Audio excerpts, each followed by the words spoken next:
ఒంగోలు స్వాగతం పలికింది సార్.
ముఖ్యంగా ఈరోజు భోగి, రేపు సంక్రాంతి సందర్భంగా దేశ ప్రజానీకానికి, రాష్ట్ర ప్రజానీకానికి కూడా శుభాకాంక్షలు తెలియపరుస్తున్నాం.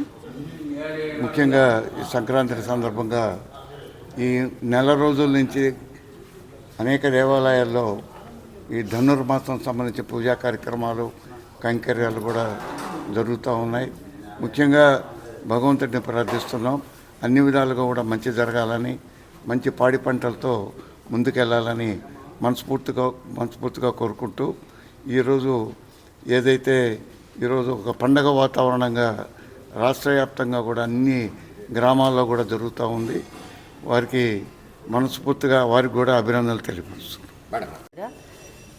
ఈరోజు మరి నెల రోజులు సంక్రాంతి పండగ నిలబడతామంటారు.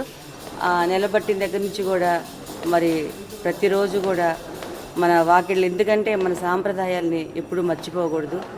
మరి పిల్లలకి కానీ తెలియజేస్తుండాలి. ఎందుకంటే ఇప్పుడు పిల్లలకి పండగలు కానీ సాంప్రదాయాలు కానీ మన వెనక నుంచి వస్తున్న అన్ని విధాలైన మరి పండగలు కానీ అవన్నీ కూడా తెలియటం లేదు.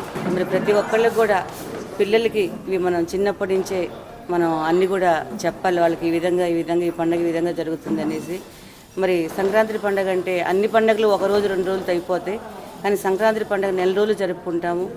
ఎందుకంటే మరి మన వాకిళ్ళు ఉదయాన్నే లేవగానే ముందల చక్కగా వాకిలి జిమ్మి ముగ్గు వేసుకోవాలి. ఈ నెల రోజులు కూడా చాలా విశేషంగా అన్ని రంగులతోటి పెద్ద పెద్ద ముగ్గులు అనమాట. చక్కగా మన వాకిలంతా నిండుగా పండగ వాతావరణం ఉంటుంది. అలానే గొబ్బెమ్మలు పెట్టుకుంటాము.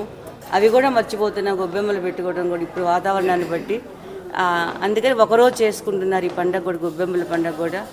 మరి మా చిన్నతనంలో అయితే ప్రతిరోజు ఉదయాన్నే లేచి గొబ్బెమ్మలు, ఆవు పేడతోటి గొబ్బెమ్మలు చేసి మరి బంతిపూలు అవన్నీ చక్కగా పూసేవి, అవన్నీ చక్కగా అందంగా అలంకరించుకునేవాళ్ళము. ఇప్పుడు కూడా అపార్ట్మెంట్లో కూడా చిన్నగా 1, 2 పెట్టుకుంటున్నారు. మరి సాంప్రదాయాన్ని, మన పద్ధతుల్ని మర్చిపోకుండా. అలానే ఏవి కూడా మన పద్ధతులు మర్చిపోకూడదు. పిల్లలకి కూడా అవన్నీ కూడా తెలియజేయాలని మనస్ఫూర్తిగా కోరుకుంటున్నాను. మరి ఈరోజు గోదామ్మవారి కళ్యాణం జరుగుతుంది.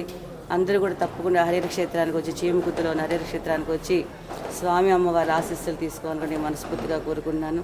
అందరూ కూడా ఆరోగ్యాలతో, అష్టైశ్వర్యాలతో, సుఖ సంతోషాలతో, సకల సౌభాగ్యాలతో చక్కగా సంతోషంగా ఉండాలని నేను మనస్ఫూర్తిగా కోరుకున్నాను. పాడి పంట, సకాల వర్షాలు, ప్రజలందరూ కూడా బాగుండాలని నేను మనస్ఫూర్తిగా కోరుకున్నాను. అందరికీ నమస్కారం.